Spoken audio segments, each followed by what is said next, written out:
నాన్నతో కలిసి store room సర్దుతున్నాడు Ravi. పాత వార్తాపత్రికల్లో చుట్టుపెట్టిన కొన్ని బ్లాక్ అండ్ వైట్ ఫొటోస్ కనిపించాయి. వాటిలో ఒక పెద్ద ఫోటో అతని దృష్టిని బాగా ఆకర్షించింది. ఒకే ఫోటోలో దాదాపు 30 మంది. కొందరు కుర్చీల్లో కూర్చున్నారు, కొందరు వెనక నిలబడ్డారు, చిన్నపిల్లలంతా ముందు నేలపై కూర్చున్నారు. చాలా విచిత్రంగా అనిపించింది.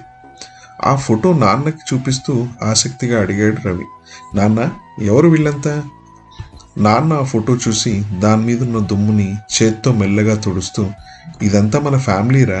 ఇదిగో, ఇది మా తాతయ్య, ఇది మా నానమ్మ, ఇతను మా పెద్దనాన్న, ఇది మా పెద్దమ్మ, ఇదిగో ఇక్కడ ముందు వరుసలో కూర్చున్న పిల్లలంతా నేను, మీ అత్త, చిన్నాన్న, పెద్దనాన్న అందరం అని చెబుతుంటే నాన్న స్వరంలో ఎక్కడో దాగి ఉన్న చిన్న బాధను గమనించాడు రవి. రవి ఆ ఫోటోను మరోసారి జాగ్రత్తగా చూశాడు. తనది ఇంత పెద్ద ఫ్యామిలీ అని తనకెప్పుడూ తెలియదు. అందరూ చాలా సంతోషంగా, చాలా ప్రశాంతంగా ఉన్నారు. వెంటనే తన ఫోన్లోని రీసెంట్గా తీసుకున్న ఫ్యామిలీ పిక్ తెరిచాడు. అందులో అమ్మ, నాన్న, తను, చెల్లి, అంతే. మళ్ళీ ఆ పాత ఫోటో వైపు చూశాడు, మళ్ళీ ఫోన్ వైపు చూశాడు.